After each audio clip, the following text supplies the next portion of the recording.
ख्रिस्त में अति प्रिय सिस्टर्स एवं बच्चों, आज के सुसमाचार में प्रभु यीशु हमें स्वर्गीय पिता के समान दयालु बनाने के लिए हमें अगुवाई करते हैं। इसलिए कहते हैं, पढ़िए 6:36 को पढ़िए। हाँ, अपने स्वर्गीय पिता जैसे दयालु बनो, दोष न लगा हो। हाँ, तुम पर भी दोष नहीं लगाया जाएगा। यहाँ पर देखते हैं कि प्रभु यीशु हम सबों को बुलावा देते हैं दयालु बनने के लिए। दयालुता वास्तव में क्या है? हम लोग यूक्रिस्टिक प्रेयर, प्रार्थना, जैसे हम चढ़ावा के बाद हम लोग जो कहते हैं उसका यूक्रिस्टिक प्रेयर करते हैं। प्रभु आप लोगों के साथ हो, ऐसे बोल के हम शुरू करते हैं ना। वो प्रार्थना में, एक प्रार्थना में ऐसे कहा जाता है, ईश्वर ने संसार को अपने प्यार के कारण बनाया। क्या के कारण बनाया? प्यार के कारण बनाया। मानव को अपने प्यार के कारण बनाया और उसे दंडित किया अपने न्याय के अनुसार। न्याय के अनुसार उनको सजा दिया, क्योंकि हम लोग आज के इसमें अनुवाक्य में भी जो स्तोत्र ग्रंथ 102:10 के अनुसार हमें बताया जाता है, हे प्रभु हमारे पापों के अनुसार हमारे साथ क्या ना कर, व्यवहार ना कर। क्योंकि हम सब पाप किए और हमारे पाप के अनुसार हमारे साथ ईश्वर व्यवहार करेंगे, न्याय दिलाएंगे, तो हम क्या हो जाएंगे? सर्वनाश हो जाएंगे। इसलिए हम ईश्वर के दयालुता का, दया का याचना करते हैं, हम मांग करते हैं। इसीलिए वो स्वीकृत प्रेम में कहा जाता है, भले ईश्वर हमको सजा दिया अपने न्याय के अनुसार, लेकिन अपने दया के अनुसार हमको रक्षा किया है। तो इसीलिए हम उसी दया को हम अपने जीवन में, दैनिक जीवन में हम उसको दूसरों के बीच में बांटने के लिए आवश्यकता है। कैसे उस दया को हम दूसरों को दिखाना है, उसको हम 3 प्रकार में कर सकते हैं बोल के मैं पहले भी बताया हूँ। उसके लिए मैंने 3 टी बताया। कोई याद करते हैं क्या है वो 3 टी? क्या है? तीन टीम हम लोग दूसरों को दे सकते हैं बोल के। हाँ हाँ, वेरी गुड। टी, ये पहला है टाइम, अपना समय दे सकते हैं।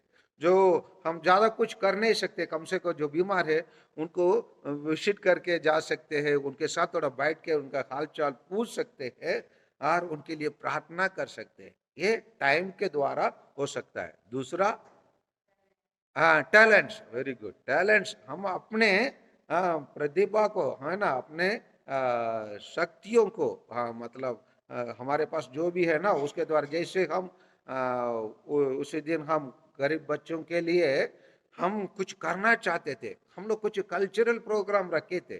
क्यों? उसी से हम अपने प्रतिभा को दिखाकर लोगों से हम उनको मदद करने के लिए मांगे थे। यही है टैलेंट।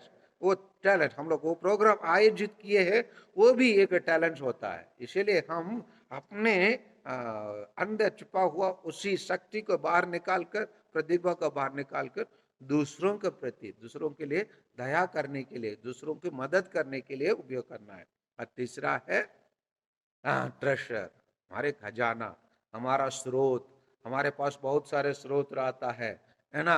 हमारे पास धन रहता है, हमारे पास चावल रहता है, हमारे पास, है ना, बहुत सारे जमीन रहता है। उन सभी चीजों को हम दूसरों के लाभ के लिए हम प्रयोग कर सके, हम अपने दयालुता को दूसरों को प्रकट कर सकते हैं।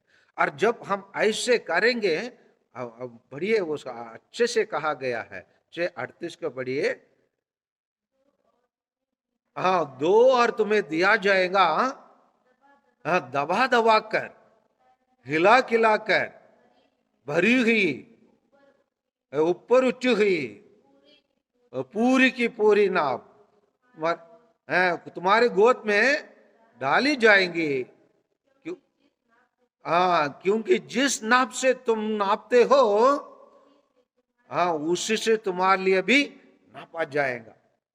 तो इसीलिए किस प्रकार हम दूसरों के लिए देते हैं, हम कैसे हम दूसरों के प्रति हम देने में, जैसे कोई एक मुट्ठी चावल मांगता है तो इसको ऐसे भी हाथ खोल के इतना भर के भी दे सकते हैं, ऐसे भी करके दे सकते हो, अभी भी ऐसे भी करके हाँ ले बोल के भी दे सकते हैं, है ना। वो कितने अच्छे से हम दे सकते हैं, है ना। अरे या ले ना, ऐसे हाथ ऐसे डाल के ले, ऐसे देने में हमारी उदारता दिखता है। ठीक है ना, तुम मांग रहे ले लो, थोड़ा से ऐसे देंगे तो वो क्या को प्रकट करता है, दयालुता नहीं, हमारा कंजूसाई को प्रकट करता है। समझ में आ रहे ना। ठीक है, फादर कुछ मांग लिया, ठीक है फादर हमारा नाम भी लिख दीजिए ना, कुछ नहीं ये बचा है फादर 200 रुपया ले लीजिए। पहले वाले बगल वाले उसके अपने घर के पड़ोसी वाले 5,000 देंगे, फादर कुछ भी नहीं है फादर, सब कुछ खर्चा हो गया फादर, 200 हमारे नाम से ले। वो क्या दिखाते हैं, कंजूसाई, दयालुता नहीं। इसीलिए हाँ बताया गया है कि जिस नाप से तुम नापते हो उसी से तुम्हारे लिए भी नाप लिया जाएगा। कहा, स्वर्ग राज्य में। इसीलिए हम क्या क्या बनना है, दयालु बनना है, बनेंगे। Very good.